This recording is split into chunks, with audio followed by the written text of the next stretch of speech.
धरती इस solar system की एकमात्र ऐसी प्लेनेट है जिस पर लाइफ एग्जिस्ट करती है।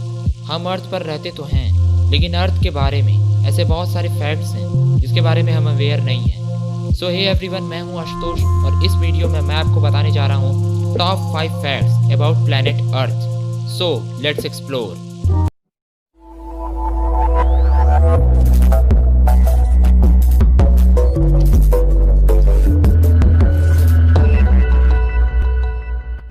Number 1, age of the Earth. क्या आपको पता है कि धरती की एज 4.543 बिलियन ईयर्स है, मतलब कि 454 करोड़ साल। अब आपके मन में ये क्वेश्चन आया होगा कि अर्थ की एज साइंटिस्ट ने आखिर कैलकुलेट कैसे की होगी। तो मैं आपकी इंफॉर्मेशन के लिए बता दूं कि रेडियोमेट्रिक डेटिंग टेक्निक से कैलकुलेट की है साइंटिस्ट ने अर्थ की एज। यह एक टेक्निक है जिसमें साइंटिस्ट किसी भी पत्थर या किसी भी मटेरियल की एज को कैलकुलेट करते हैं। तो इससे आप समझ ही गए होंगे कि सबसे पुरानी पत्थर जो हमें मिली है वो 4.5 बिलियन ईयर्स पहले की है, यानी धरती की फॉर्मेशन के टाइम की है। और इससे हमें ये पता लगता है कि धरती 4.5 बिलियन ईयर्स पुरानी है। नंबर 2, टेम्परेचर ऑफ द अर्थ। वैसे तो धरती की एवरेज टेम्परेचर 16 डिग्री सेल्सियस है, लेकिन अर्थ पर ऐसे बहुत सारे प्लेसेस हैं जहां टेम्परेचर नॉर्मल से बहुत ज़्यादा डिफर करती है। 10 जुलाई 1930 को डेथ पूल यूनाइटेड स्टेट्स पर आज तक की सबसे हाईएस्ट टेम्परेचर रिकॉर्ड की गई है, जो 56.7 डिग्री सेल्सियस है। अगर लोवेस्ट टेम्परेचर की बात की जाए तो वो है -89.2 डिग्री सेल्सियस, जो जुलाई 21, 1993 को बोस्टन स्टेशन पर रिकॉर्ड की गई थी। Number 3, the Earth was once believed to be the centre of the universe. पहले के साइंटिस्ट यह सोचते थे कि अर्थ यूनिवर्स की सेंटर है और सारे प्लैनेट्स और सन इसके चारों ओर घूमते हैं। इस मॉडल को कहा जाता था जियोसेंट्रिक मॉडल। फिर ये एक बंदा आया जिसका नाम था निकोलस कॉपरनिकस। इस बंदे ने हेलियोसेंट्रिक मॉडल को प्रेजेंट किया। अकॉर्डिंग टू दिस मॉडल, सन अर्थ के चारों ओर नहीं बल्कि अर्थ सन के चारों ओर घूमती है। और ये बात तो हम बखूबी जानते हैं कि जियो मॉडल बिल्कुल गलत है और हेलियो मॉडल बिल्कुल सही।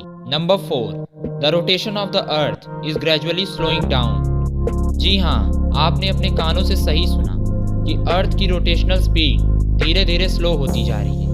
अगर हम डी एक्सेलरेशन रेट की बात करें तो ये 17 मिली सेकेंड पर 100 ईयर्स की है। पर अर्थ की स्पीड कम क्यों हो रही है?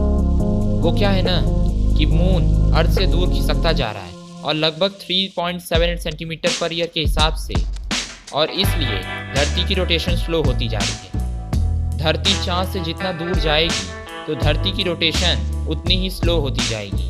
3.78 सेंटीमीटर पर ईयर तो सुनने में ज़्यादा नहीं लग रहा होगा, लेकिन मैं आपको बता देता हूँ कि ये अमेजिंग क्यों है। उस 454 करोड़ साल पहले जब चाँद नया नया था, तब चाँद धरती के बहुत ज़्यादा ही सामने था और उस वक्त हर एक दिन लगभग 6 से 7 घंटे का होता था। लेकिन आज लगभग 454 करोड़ साल बाद मून दूर खिसकता गया और धरती स्लो होती गई, और इसलिए आज हर एक दिन 24 घंटे की होती है।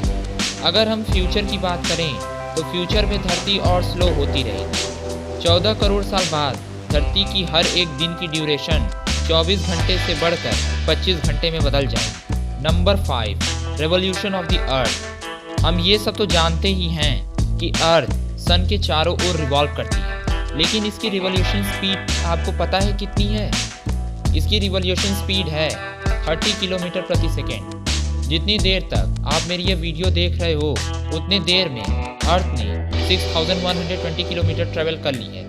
अमेजिंग बात तो यह है कि धरती अकेले ही नहीं बल्कि आपको भी साथ साथ ट्रेवल करवा रही है। इसका मतलब आप भी 30 किलोमीटर प्रति सेकंड के स्पीड से रिवॉल्व कर रहे हो, लेकिन आप इसे फील नहीं कर पा रहे। है ना ये कूल बात?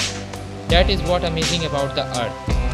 तो अगर आपको ये वीडियो अच्छी लगी तो इसे लाइक करिएगा और अपने दोस्तों के साथ ज़रूर शेयर करिएगा। और ऐसे ही इंटरेस्टिंग वीडियोज़ देखने के लिए मेरे चैनल को सब्सक्राइब करना मत भूलिएगा। Thanks for watching. See you in the next video.